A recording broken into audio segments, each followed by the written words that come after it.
The man, the myth, the mystery, David Benoit returned to the wrestling business. Welcome back, guys, to Fog Wrestling. It is your AEW Coalition.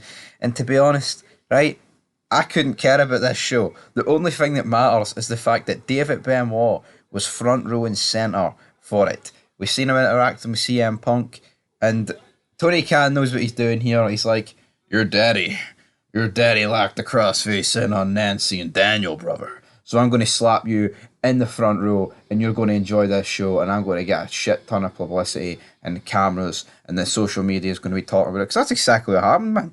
See, if this didn't happen, I think I'd have been a bit disenergetic about the god, the Benoit name being back on TV. I wouldn't be surprised if Tony Khan ends up getting David Benoit to come back as Chris Benoit Jr.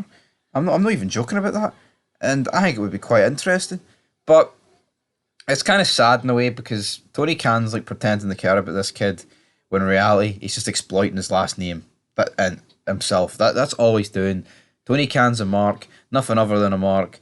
Probably thinks Benoit deserves to be in the Hall of Fame despite, a double murder suicide, but it is what it is.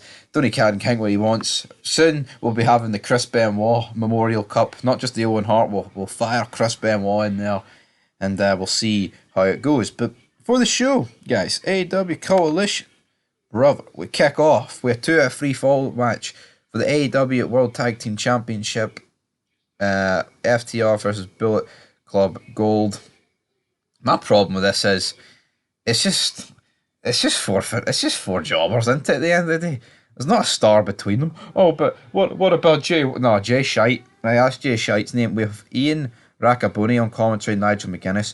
Ian Rackaboni is trying to tell me that I need to go tell my friends to stop hanging out on a Saturday night and tune into AEW Coalition because these guys are wrestling. What? Well, I don't even know who Ian Rackaboni is. I mean, what happened to Kevin Kelly and JR? I know JR is off, but what happened to Kevin Kelly? Where is the big man? Where is the double K? He's 1K away from a fucking political disaster, is Kevin Kelly, if you catch my drift. But anyway, into this match. It's a 2 out of 3 falls match.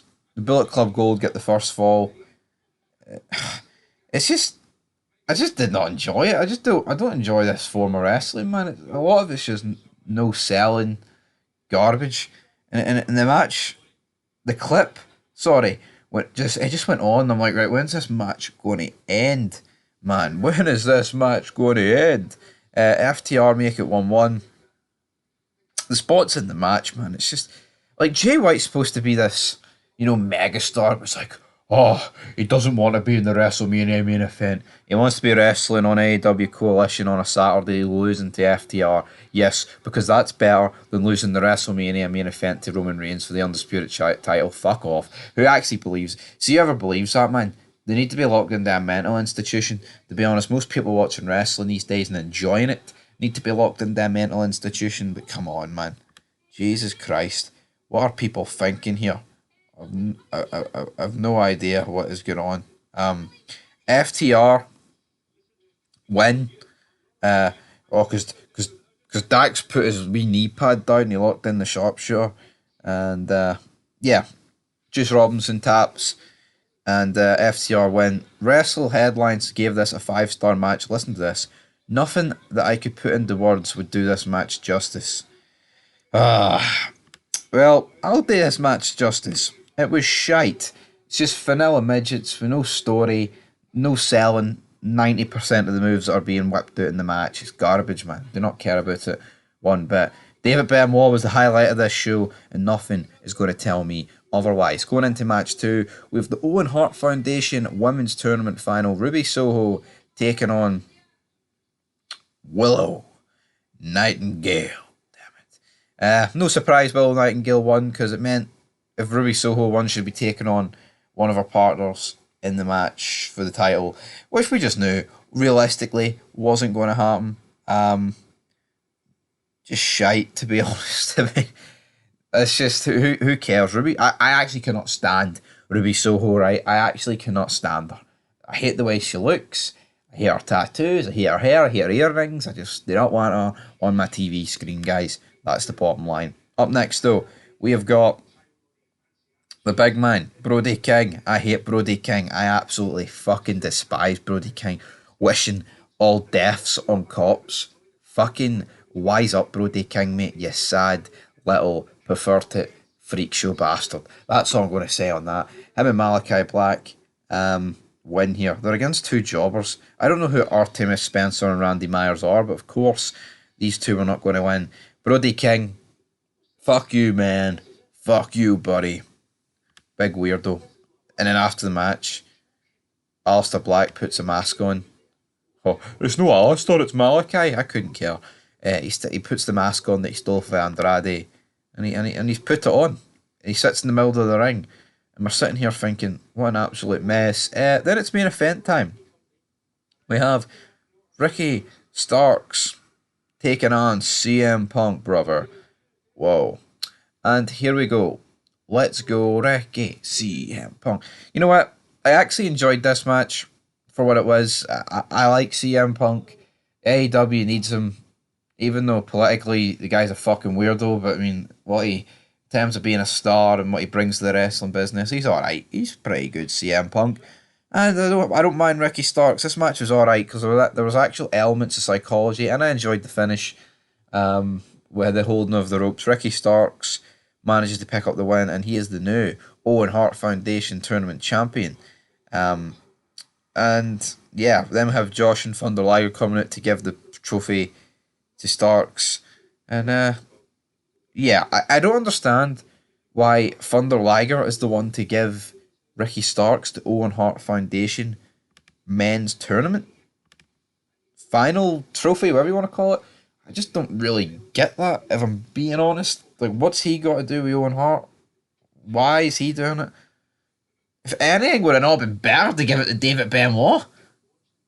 Actually give him a part on the show rather than just like in the crowd. We have like after the match CM Punk going over to Benoit and like taking pictures with him, hugging him and shit.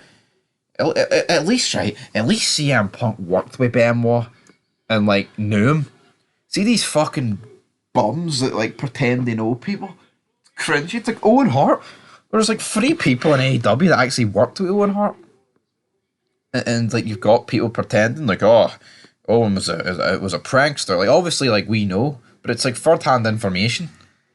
Like see when like Matt Hardy or Jeff or Christian or like Don Callis want to talk about Owen Hart and be like, I was a wee prankster backstage. That's fair enough because they were fucking there.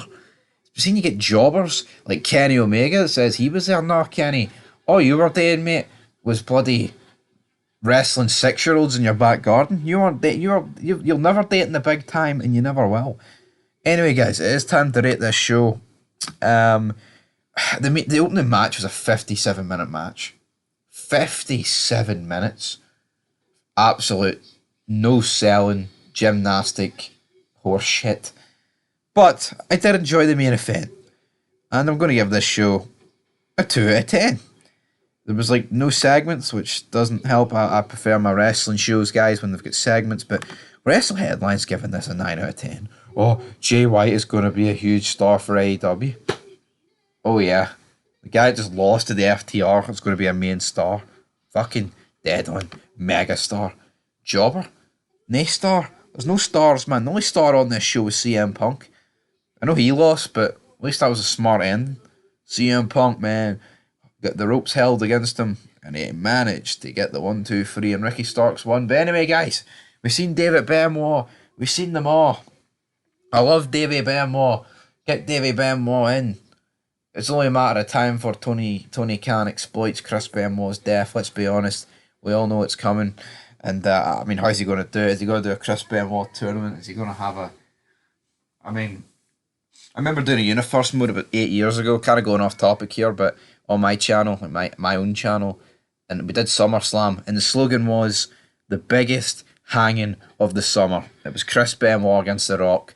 And the thumbnail, the poster for SummerSlam, was The Rock with his World Heavyweight Championship and Benoit holding a rope with the slogan, the biggest hanging of the summer.